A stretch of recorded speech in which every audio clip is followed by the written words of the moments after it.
company to close our plant. 3,500 workers and their families, nearly 15,000 workers in the supply chain now wondering about what their future holds. If they think we're simply going to lie down and allow them to walk all over us, then they best think again.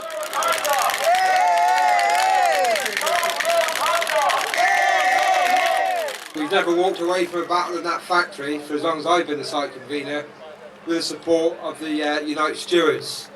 We've had derecognition campaigns, we've had all sorts of behaviours by an aggressive employer, and when we wake up today and we find out, we know the reasons why. Honda Logistics, we're looking at nearly 1,000 people.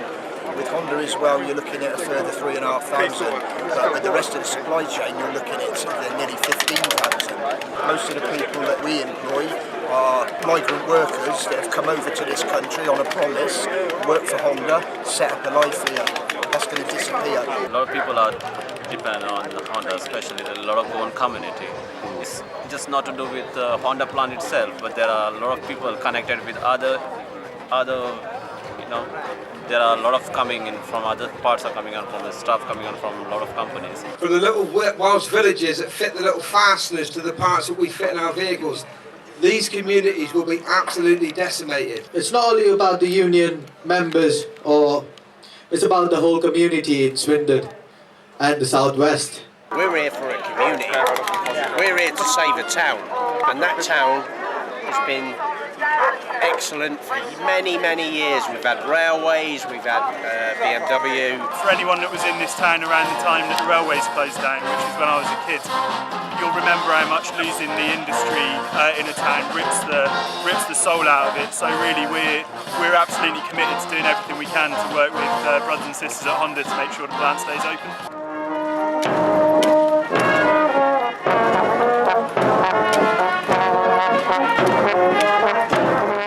30 years ago, when the railway works were closing, Honda came to Swindon with perfect transport routes to distribute their vehicles across the UK and Europe.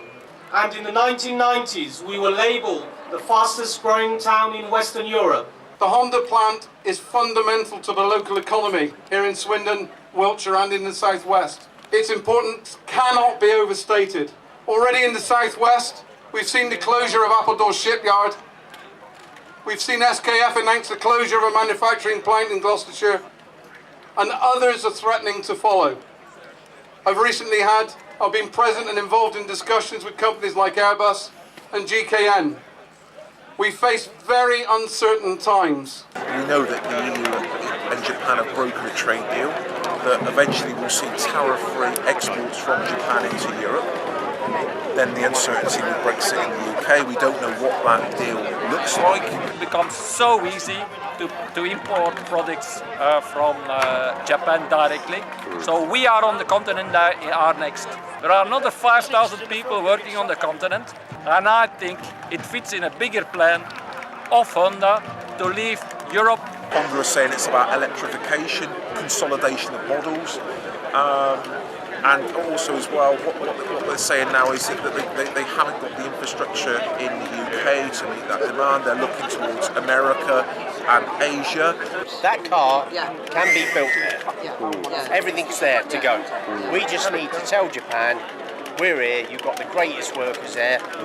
Everyone with skills. Importing products, putting them on a boat, which is producing a lot of CO2. It doesn't make up, but this is currently very cheap to produce cars in the globe and then ship it on a boat and then bring it to Europe. It's very, very easy. It's too, but that will not remain as this. Regulation will be more stringent and with penalties. So it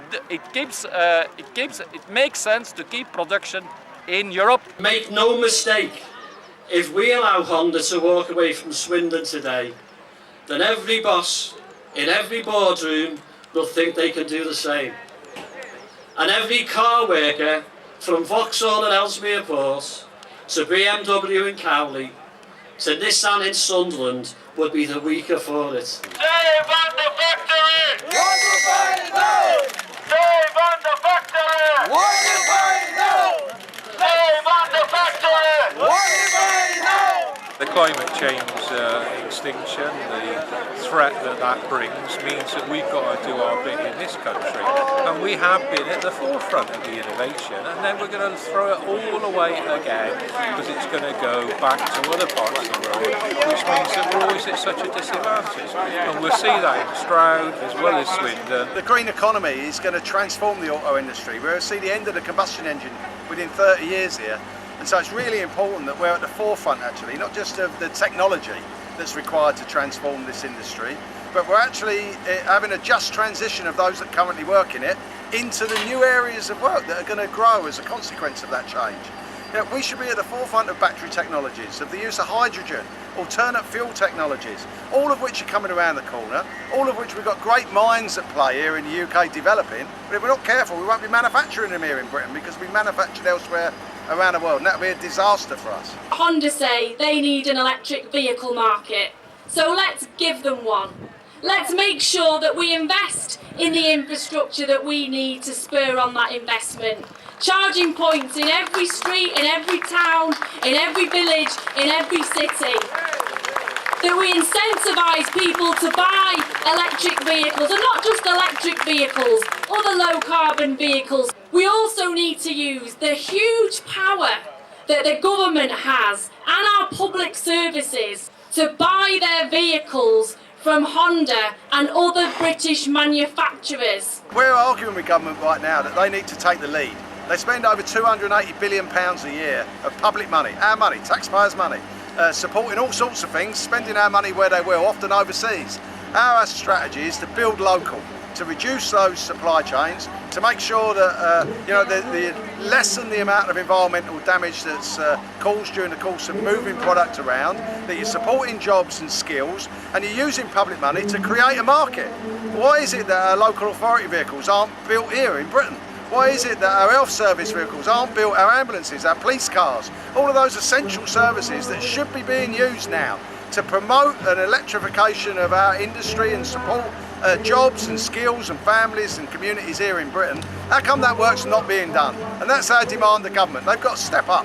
If they're serious about it and they're serious about climate change, serious about protecting jobs and investing in the future, then the automotive industry is a place to start. And we're calling on to start that process right now. We also need to see support right across the supply chain.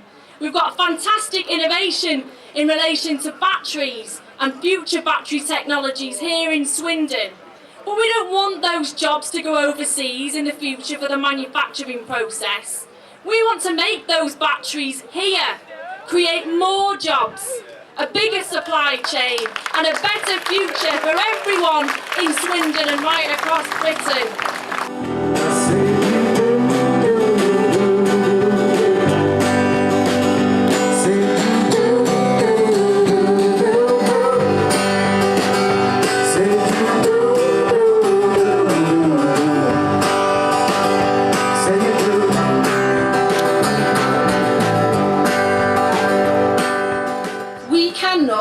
And will not let Honda destroy jobs, destroy families, destroy the economy of Swindon and the people that live there.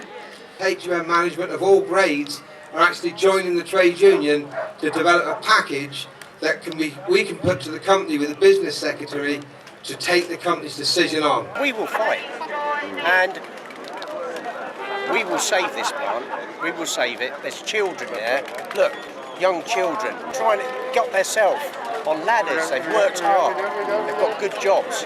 Let's keep them jobs, let's keep this factory, and we will keep this factory. The fucking idiots, excuse my language, that decided to work in that factory today are an absolute disgrace. And they don't deserve the support that we are fighting for their jobs. When working people come out onto the streets to make their voice heard, then people do sit up and take notice. And the one thing I know about Japanese companies, and I've dealt with many of them, none of them like bad publicity. We've got people from all over the country, all over Europe, all around the world, and we've got support from suppliers and Honda factories that are lending support through social media as well. They can't be here today. So the support's massive. We will fight every day until Japan overturn their decision of a proposed closure, we will fight. Honda may be on the line, so we walked the line. Marched Magic Roundabout to GWR Park. Marched through town, banners, passions, hopes, held high. Hopes high for more civic sense. Speakers, cross-party, cross-cultural, cross-community, stressed. Unite and stand in unison. To press Honda, to respect workers, to resist global pressures, so skillful Swindon workers might build millions more eco-friendly cars to drive forward.